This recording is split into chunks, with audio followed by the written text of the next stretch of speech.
Welcome to the Experience Darden podcast. I'm your host, Brett Twitty, and you are listening to a new episode.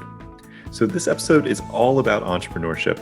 I recently connected with Alex Zorychta, a second-year student in our full-time MBA class of 2021, to talk about his recent win in the UVA Entrepreneurship Cup, or what's called the E-Cup, as well as his idea, Zalence, all about helping people make meaningful connections. I think you're really going to enjoy this conversation. So without further ado, here's my interview with Alex Zorychta. Alex, welcome to the podcast. I'm excited to be here. Thank you for having me. Well, thank you so much for doing this. First and foremost, how are you doing? I'm doing well, honestly. I'm actually thriving. I feel like during this time, it's kind of a blessing in disguise. They say entrepreneurs are resourceful, but I actually really like the Zoom classroom format. I feel like I've been able to focus on the material a lot better. I feel like more connected to the professor, which seems kind of weird because even though they're really far away from me, they're a lot, bigger on the screen. And then also I live in Ivy. So I see my classmates all the time. So I haven't, and those who don't live in Ivy, they live in Huntington or the PAV. So I feel like I haven't been as affected as most people during these times. Well, glad to hear you're doing well. And for our listeners who are just orienting to the Charlottesville housing landscape, Ivy is Ivy Gardens, Huntington is another popular apartment complex where students live. And of course, PAV is the Pavilion and North Grounds, just right down the hill.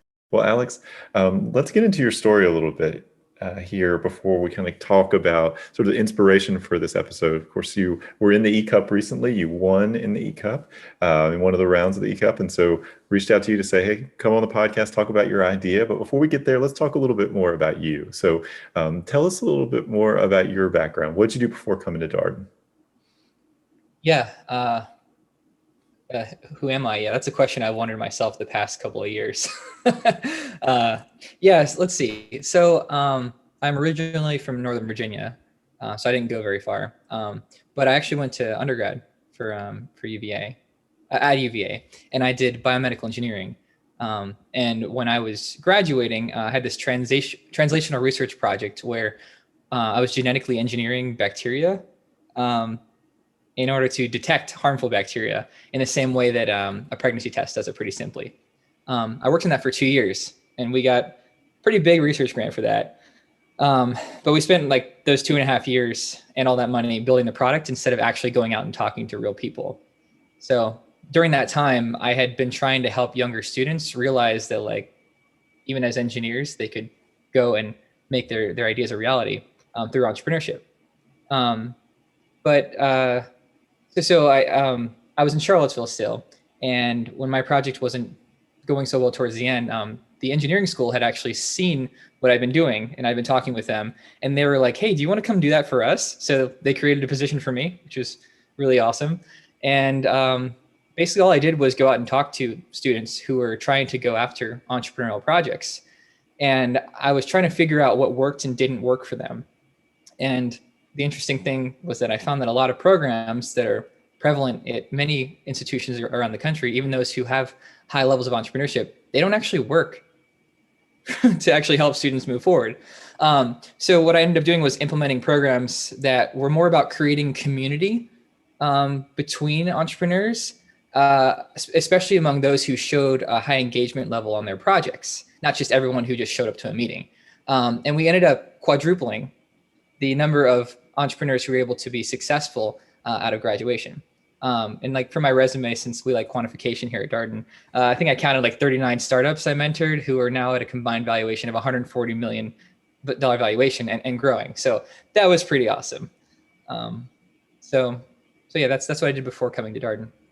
Wow, that's incredible. And yes, we do like quantification at Darden and on the podcast, I should say. That is awesome to hear that story. So I'm wondering, you mentioned having background in engineering, obviously doing this work in sort of sciences. Had you thought about an MBA for a while? No, actually. If you were to ask my 18-year-old self if I'd ever do an MBA program, I think that would be the last thing that I would do. I mean, like I mentioned, I don't think I had a ton of respect for business. I kind of thought it was the major that people did when they didn't know what else they should be doing. That was kind of the hubris of engineering. And I mean, even when I was graduating, I didn't want to go back to grad school. in general. I wanted to go out there and really make a difference in the world. So the fact that I'm even here in an MBA program is kind of baffling to me.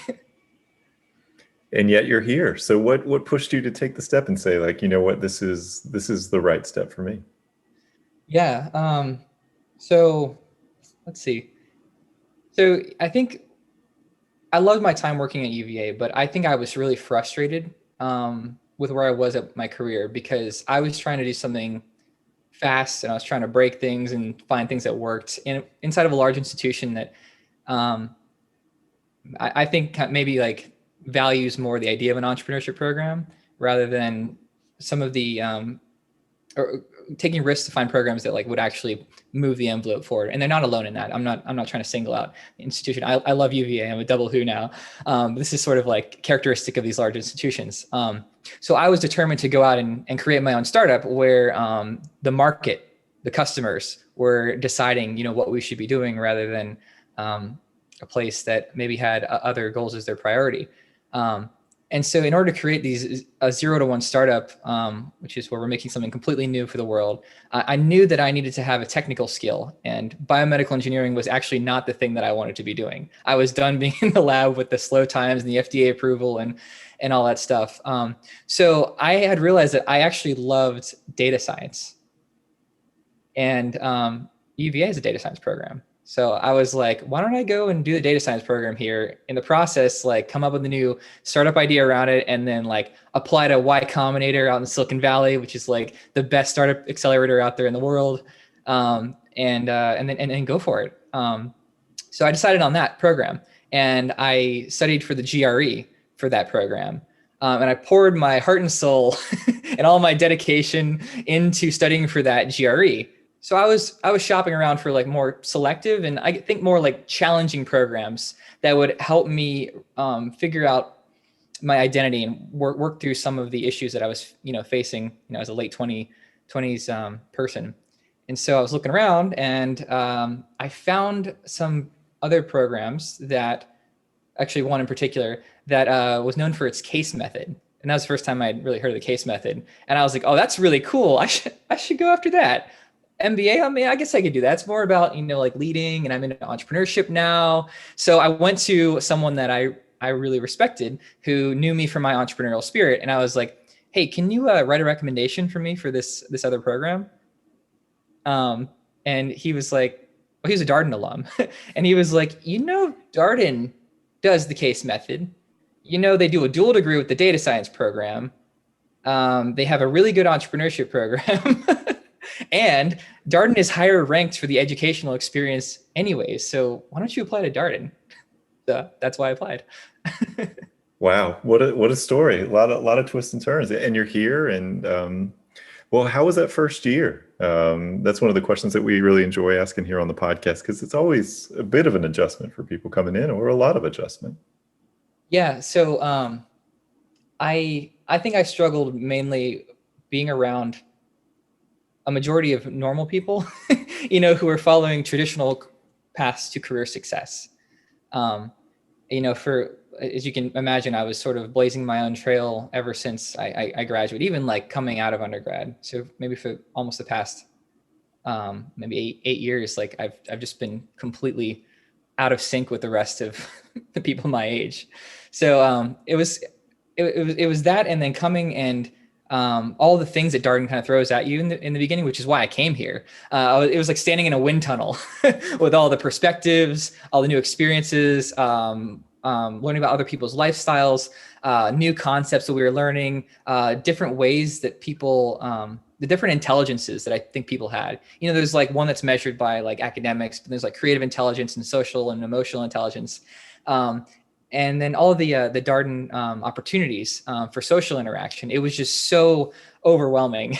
So adjusting to that, I actually almost abandoned the entrepreneurship path.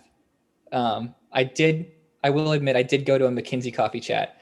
But I think I'm glad for that, because that and some other experiences, because by trying them out, diverging into new opportunities, I think I reaffirmed that the path that I thought that I was supposed to be going down, this entrepreneurial one, was in fact the one for me. I think that's important, right? We always tell people to come, be focused, but also be open. And sometimes trying things, pushing at your idea can just, again, lead you back to the idea that you've had all along, that that's actually the right path for you. So that totally makes sense. Mm-hmm. So tell tell us a little bit more about your entrepreneurial journey, because there's obviously what you were doing before coming to Darden, and I wonder what your path has looked like since you've gotten to Darden. Yeah, well, actually, I should back up. There's one more piece of the story. Um, I actually almost didn't come to Darden, even though I gotten in. So right after I applied for round two, one of my former student entrepreneurs, who I thought was like he was 100% going to be successful in any idea he went after. I'd watched him grow over the past couple of years. He was like, yeah, I got a job at Accenture. And I was like, what? You have all of this experience and you have this amazing idea. It was a mobile gaming idea. Why don't you pursue that? And it just felt like he wasn't confident enough. And I was like, well, let's just develop a business plan. And, one thing led to another. We ended up starting to work together on it, and we had a great time. Applied to Y Combinator, which, as you remember, that was the whole reason I wanted to go back to graduate school, so that I could start a startup that would get into Y Combinator. We were accepted. And then I was like, oh, wait. And then Darden was like, hey, we want you. And the data science program was like, we want you. So I had these two decisions with my life where it was like, I wanted to go to grad school, but it was for the purpose of doing this exact other option. So I was very torn. And it took me a while to figure it out, but I teased the part that I think I was more excited about helping my friend's business get off the ground than I was about that particular idea. And that I think that I needed Darden and the experiences that it was going to afford me to help me refocus my confidence, I guess, in my direction moving forward in life. And I haven't been wrong since. I'm so glad I took that option. And I wasn't just taking, the option with my friend because it was just backed by a good name. So that was a piece of the story, my entrepreneurial journey. I appreciate all the introspection along the way. It sounds like as you're making these decisions, you're having to ask questions about yourself and what you want and where you want to go. All these things that we think are really important on the applicant journey. Yeah, you had asked about the entrepreneurial journey afterwards. So okay, so coming into Darden, um, um, I, I tried to do that ideation process. I didn't have an idea was the problem. If I had an idea, I probably may not have come to Darden. But the whole purpose was that I wanted to use that time to reflect and see what kind of an idea I would be passionate about going after, even if it wasn't backed by a great accelerator. So I got here, and I mentioned that first year core kind of, it was crushing in like the best way possible. It was a crucible. And so I had to abandon sort of that entrepreneurial feel, and I just let myself go. And I think they call it like, trusting the process. And so I let that go. And I think that would be my advice for any entrepreneur coming to Darden is like, don't try to do both at the same time. The whole reason you're coming to Darden is for this specially designed and curated experience that they give students, in particular that core program. The electives are great, but they're not everyone's taking the same thing. So they can't, it's not as like carefully crafted to actually make you go through a process of introspection. And so I let that go. And it wasn't until I was going into the summer that I started thinking about it again. All right. And so the summer rolls around, and where do you start in terms of like you finding that idea? I think probably our listeners are wondering, okay, all right, we listened to how I built this and all these people talking about, their ideas. How did you start, Alex? Yeah. I think I stopped trying to force it. And this is a really important concept that I think I picked up here at Darden. That was around effectuation, of like how entrepreneurs actually get the good ideas that end up being successful. It's not that they go out there and like search for an opportunity that's out there and then they pick that goal and then start making something for it.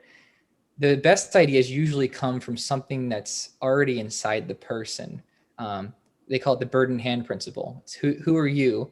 What do you know? And who do you know? And for me, I love connecting people. I love helping people get to their dreams and their goals. Career wise, it's like, okay, I could be a tour guide and I'd be happy. I mean, like helping people have fun on a tour, like that's great. I could be a teacher, and I think I was a teacher at UVA. But I think this is what was causing me so much of an identity crisis before coming to Darden was like, I was like, okay, but I don't want to do either of those things. I want to make some sort of business. So like, how do I do that? So yeah, going into the summer, I didn't, and this was on purpose. Despite, the Career Center trying to, help me like rethink, I didn't have an internship, and I didn't have a particular idea I was working on. I wasn't part of a program that was like something definite. I went into the summer and I did 4 things. One was I had an idea around like continuing to help entrepreneurs, and basically do what I was doing within the university, but like do it outside the university and try to make money on that. The hard part is like, how do you like make enough money to eat without like being predatory to people who are like early on in the process? So like there was a chicken and egg problem there. But it enabled me to sort of focus and have more conversations with the people around me who'd been supporting me for a long time. A lot of these people were young entrepreneurs, and that was fun. So I was doing that. I was helping one of the entrepreneurs I already know who's got a startup. I don't know if you want me to say what it is, but it's a music education startup. And I was basically helping him with understanding his customers, and he was paying me, part-time for that. Third thing was, since I'd been around the UVA ecosystem, I was familiar with the people in the Venture Lab, which is now called the Venturing Projects Squared program. And they knew that I was really good as being a startup coach. So they were like, hey, do you want to do some part-time work for us? Like, just meet the teams like every 2 weeks or so and just be there as like, I don't know, a resource, in case they need people, because like you've worked with people before. So between those 2 opportunities, that was supporting me part-time.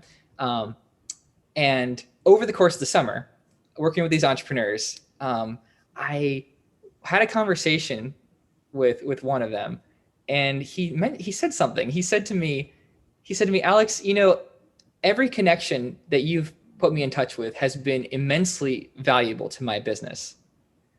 And every connection you ever send me since, I know I should prioritize that. And I was like, interesting. I wonder if there might be an idea around that. That plus, there's a startup called Lunch Club that was, becoming big outside of Silicon Valley, for helping people meet new people in the pandemic. It basically, you say your preferences at the beginning of each week of like when you would want to meet during the week, and what you're looking for and who you are, and then they schedule meetings with you and somebody else. And it sounds like a great concept. And they raised $25 million from in Series A from like Andreessen Horowitz and other like big VCs. But most people who use that service don't take more than maybe 3 meetings, and then they sort of just stop using it. And so I was like, why is that? Because the people that I send meetings, they keep getting meetings from me. So that's where the idea for Zalence was born. Well, tell us a little bit more about Zalence. It sounds like, this sort of curatorial, like, the person, you're thinking about who would be most helpful to them. It's probably the inspiration for the company. Yeah, exactly. So the seed of the idea was that I think that instead of using an AI or some sort of like information to match people with new meetings, instead it's somewhere up here in the human brain, and it's less about who in particular they're connecting to,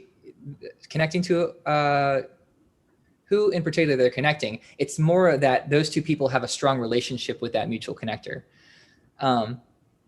So I mean, this idea is sort of an extension of my own personal mission, which I've realized over the course of Darden, my why, if you want to use the Darden language, to create and maintain meaningful connections. So, well, what Zalence is now is it's a reimagining of the social network, where instead of something like posting content about yourself, it's more about keeping track of people you enjoy talking with, so your authentic network, easily connecting them to others, and being able to see the impact of these connections over time. And so by making a tool for connectors to be able to do that, part of what they're able to do is then make more of these connections for other people that are out there. Interesting. It feels like certainly maybe the right product for this particular time. People sort of have all these very shallow connections, right? Or it's this, you feel distant from each other. Pandemic's challenging, of course, but even in non-pandemic times, I think how do you meaningfully connect with people has been really one of the pressing questions for people right now.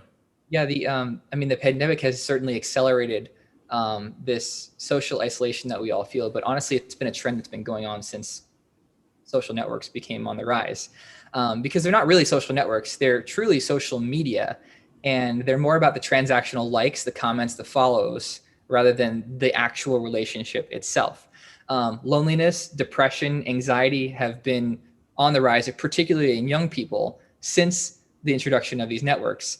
And when you pair that with, we've all seen The Social Dilemma on Netflix, this surveillance capitalism idea that's coming from these social media, I think it's high time for a change in the way that we use technology to augment and maintain our connections. A lot of people will try to substitute LinkedIn connections or Facebook friends or even followers for having an actual meaningful relationship with someone. Just because you knew them 15 years ago and they are still on your Facebook profile and you see them in your newsfeed, maybe like comment with them, that doesn't mean that they're actually in your social network. For me, I think it requires a meaningful interaction on some sort of regular basis. It doesn't have to be every month. It doesn't even have to be every year. It could be every 10 years, but you should be intentional about how you're keeping these people in your life. You can tell you're passionate about this topic, which I really appreciate. It's great. It's great to hear that. I think so. You've got the idea now. So how have you sort of explored this in your second year, right? So you could tell that this is something that you feel like there's a market there. There's some differentiation potentially for what you're trying to do vis-a-vis some other technologies, social media that's out there. So how has Darden been helpful to you? I almost didn't come back after my second year. So I was at a crossroads coming back, and I was like, why do I want to be, in the negative light, like just sitting in class, studying things that are like totally different than the business that I want to make? Like, what am I going to possibly gain from that? And I ultimately decided to come back because there's so many resources that Darden offers. There's a particular person who teaches a class called Venture Velocity named Damon DeVito. And I joke with him that I only came back because I want to take his class, Venture Velocity. It wasn't just because of that, but I think that was the main reason. So here's my reasoning. Second year is a lot easier than the first year core. There's a lot of opportunities that Darden and the wider UVA Charlottesville ecosystem offer students for making a venture. So in effect, it's kind of moving your runway for another year, whereas otherwise I'd just be some employed person living in Charlottesville. So I took advantage of some electives. So in particular, Sarah Sarasvathi's class on effectual entrepreneurship and her other class on starting new ventures were what helped me solidify effectuation in my mind as an approach to building entrepreneurship. And so I mentioned bird in hand. That's as you can see, obviously, this idea is an extension of me. It's an extension of who I know and what I've already been doing. Another principle there is the crazy quilt, which is how do you engage with other people that you know? How do you co-create with them to build things that are meaningful? Darden is all about collaboration. And so, being here with my classmates, we've got like 800 students, maybe a little bit less than that in total, offers a fantastic network that I can cultivate with real valuable experiences during a time of this pandemic when like nobody else is really able to make those kinds of connections. So Damon's class also, Venture Velocity, I took that in the fall. It's really interesting because it's an entire semester long, but it meets for the same time per week as a usual class. So it's 3 credits, not 1.5. And what we do is we meet once per week for about 2.5 hours, and we basically give updates on what we've been working on. we set goals and we say how we reach them, or if we weren't able to reach them, how are we going to get around them, and then brainstorm ways to solve these problems.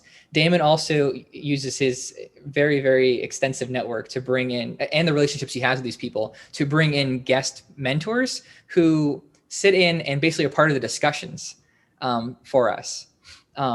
And then beyond that, the class itself isn't just open to anyone, which I think is a key feature for this. Damon vets the students over time before letting them into the class. He meets people as first years and sees sort of how they're thinking, how they're making progress toward a venture. And he tries to handpick those people who are actually putting, a lot of time, like they really want to make this business happen. It's not just like a class project. And that kind of energy, all those things together have made it one of the most important resources. And then just lastly, I know I did disparage the sitting in class and doing something like not related to my venture, but honestly, the classes that we have in second year in particular, I mean, first year is great too, but in second year, like about leadership and like how we approach that has been really important. In particular, there's some like reading seminars that I took. So I took one where we looked at the Nike founder, read the book like Shoe Dog. We looked at eBay and its growth. We looked at Jack Welch and his approach to management. I also took one on Thomas Jefferson, and this is another 180 in my life. My mom's a history teacher, and I told her that like I despised learning about history, particularly American history, particularly like colonial American history. But we studied Thomas Jefferson in this class, and we also looked at his contemporaries. Abigail Adams, John Adams, Hamilton, George Washington, James Madison.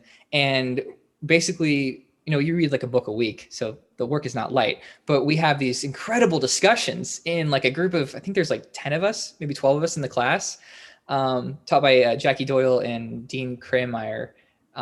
And that I saw it through the lens of entrepreneurship. Those founding fathers were entrepreneurs. And so being able to map my own experience right now as like, I guess I'm an early 30s person now, with the founding siblings, how they were able to do things with so little back then, and how they use basically effectuation to make this country what it is today.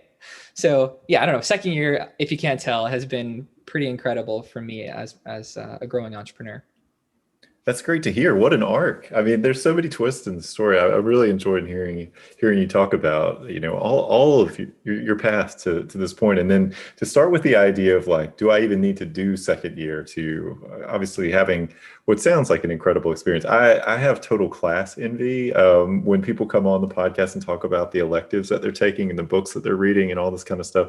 As the person who hosts this podcast and loves school, I am a nerd for sure. And so to get to hear people talk about all these seminars, it's incredible. You've also, as I mentioned, been doing the e-cup and engaged in that. How does that fit into everything that you're doing? How do you use that competition?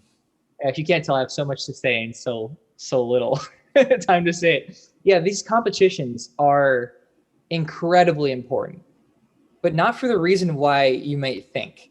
So sure, these competitions, they offer you money, prize money, if you win. It's a chance for feedback on your idea. I think the important part of it is that you've got some sort of arbitrary deadline. So it's like a half what you're used to with like working towards class deadlines, and half what you're working towards like, oh, I've got ownership over this project of mine. Most schools out there have a single competition where it's just like a business plan competition. Okay, great. Like, why do I need to make financials about an idea that like I'm not really working on, or I'm not there yet? UVA has a 3-phase competition where you don't have to be in the first phase to get to the second phase. You can enter at any time. And it's spread throughout the academic year so that if you were to compete in the first stage, which is like lower stakes, you could build your idea and mature it with the phases of the competition and possibly win all 3. So the first phase is a concept phase, and it's just literally like, okay, what's your idea? What problem are you solving? Who are you solving it for? And like, how would you solve it? You don't have to have solved it. You don't have to have built it. You don't even have to have a revenue model. You just need to have thought of an idea. And then like, I think there's 4 tracks, and each track, there's 5 winners who each get $1,000. And this $1,000 is no strings attached. So even if you didn't want to keep going with this idea, you could use $1,000 for whatever you want. Most people keep going with it. Then in February is the discovery competition, which is the one that I just recently won, along with, I think, some future podcast guests. And that is more of the effectuation stuff. It's like, okay, your idea is great, but like, it's never about the initial idea. It's more about like, what have you done to figure out that this idea is actually going to work? You don't have to have incorporated. You don't have to have sold anything. You just present what you've done according to effectuation. It's like, okay, why is this idea related to who you are, what you know, and who you know? Who have you been able to bring on board and get commitments from? So if you're making something, have you gotten a supplier to give you like a discount on it? Have you gotten some users to test the really crappy version of your app that are out there? Have you just gone out there and done interviews with people who would give you their time to tell you about the perspective of the problem that they're having? How have you changed course, like made lemons into lemonade?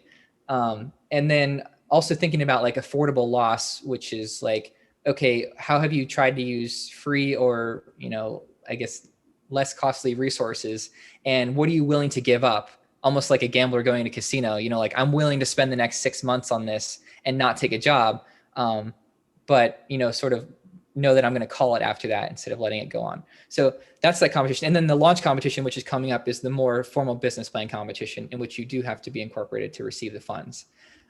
These competitions are incredible because it brings the other student entrepreneurs out of the woodwork. It shows who's really engaged, because you go to like an entrepreneurship meetup and like, honestly, anybody could go to those. Anybody could say they're an entrepreneur.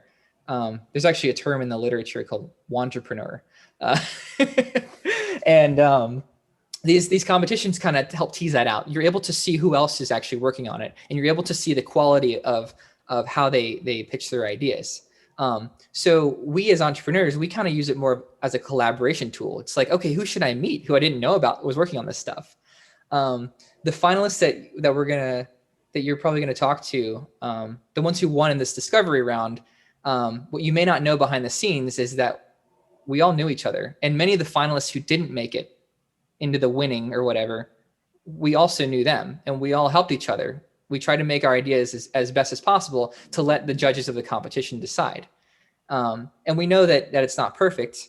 Who could know if your business is going to be the best success? Who can play almost like God as a judge and tell you if your idea is successful? So honestly, those who win, it's validation that you can go after your idea. Those who don't win, it's just, I guess more, they have this negative reinforcement, I guess, in that it's like, I'm going to show them, I'm going to keep working on this so that the next time that I'm up against this, I'm going to fill any holes in the perception of the judges in my idea and move forward. So can't say enough about how amazing these competitions, particularly the way that the one at UVA is set up.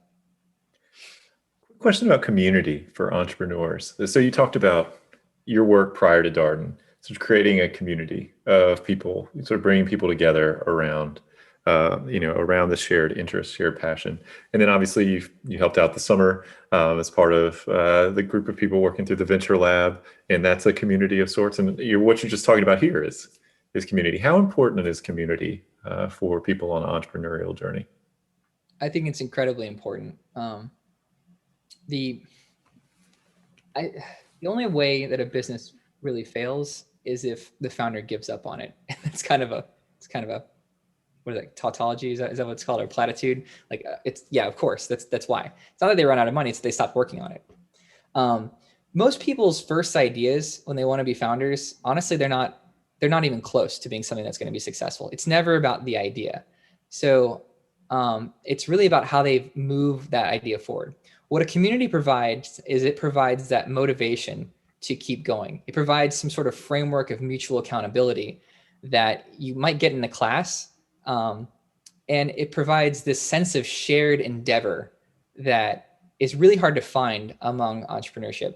A lot of solo founders, they might try their idea, they'll shoot their shot, referring to Hamilton. And then when it doesn't work, or they crash and burn, or they spent too much money or whatever, they abandon it and they say, oh, entrepreneurship wasn't for me. Well, I think every person is entrepreneurial in some way, just like every person is creative.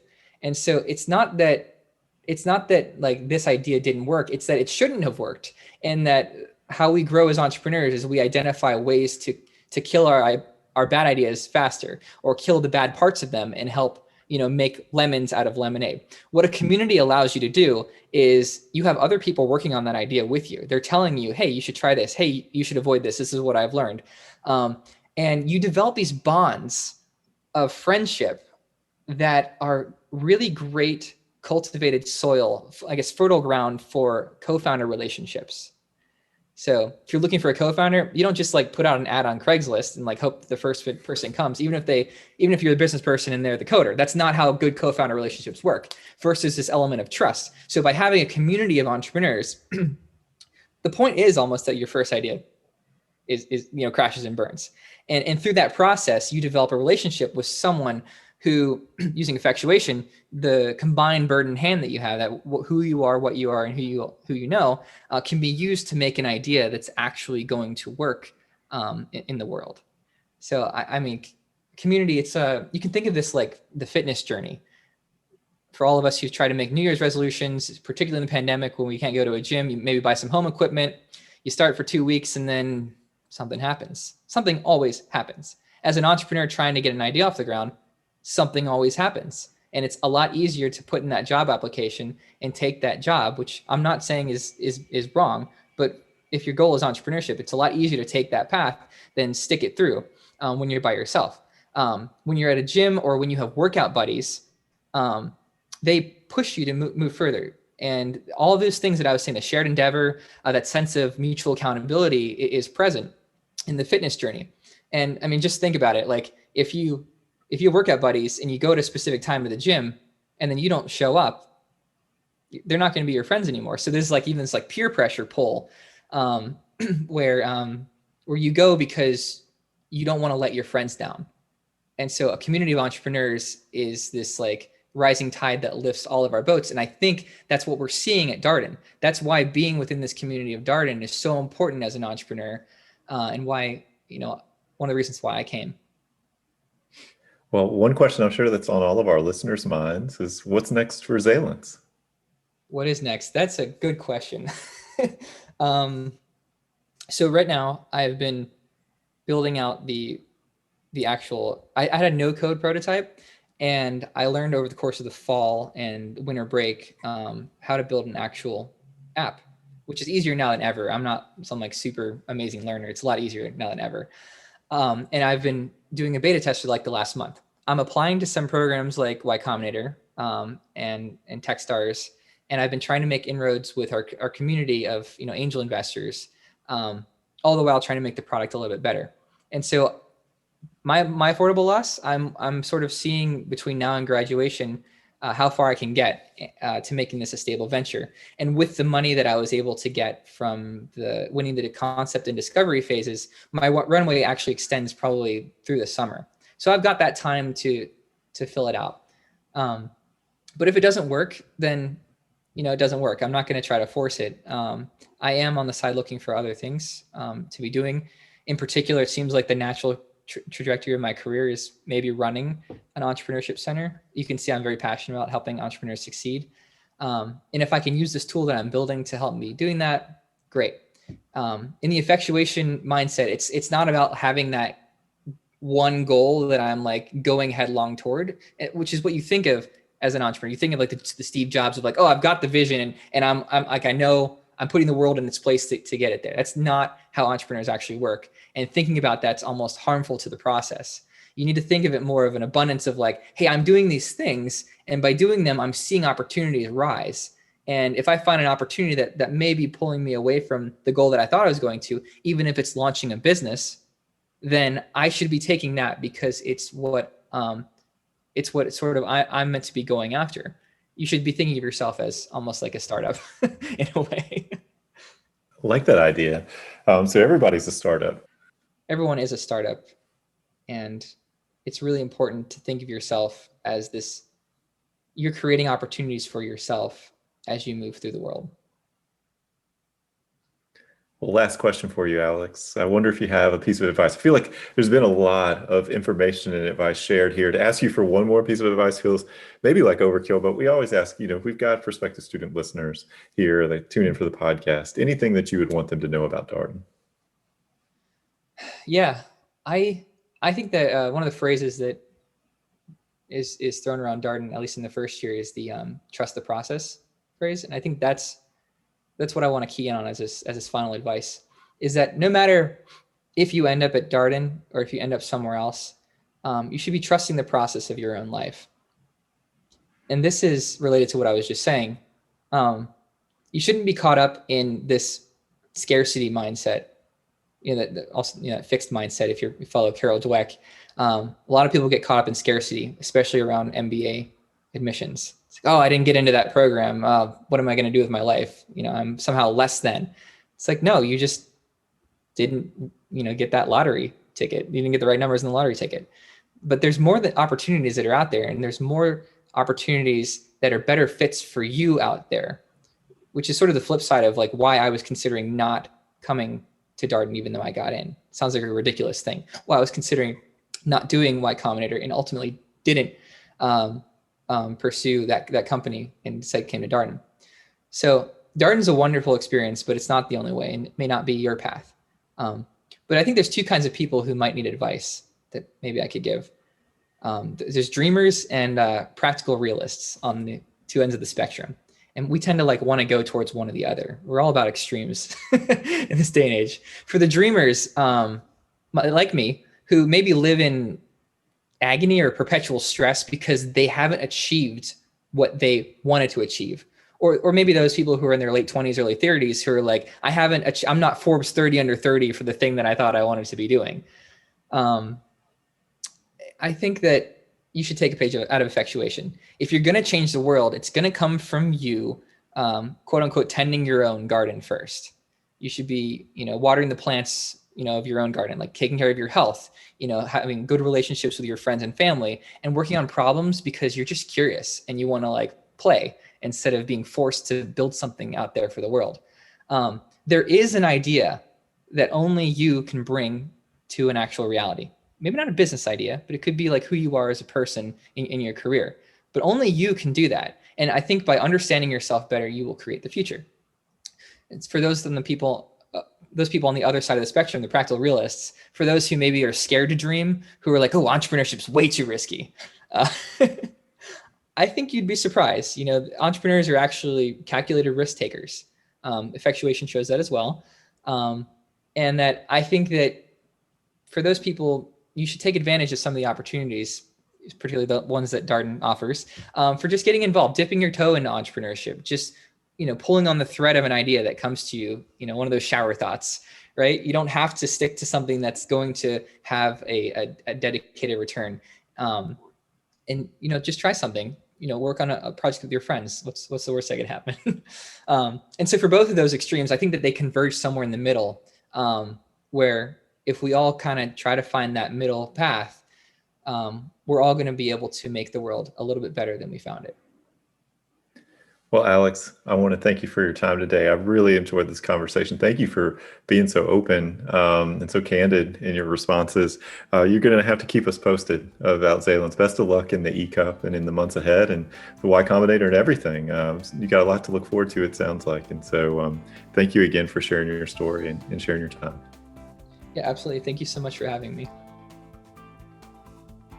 And that was my interview with Alex Zorychta, a second-year student in our full-time MBA class of 2021.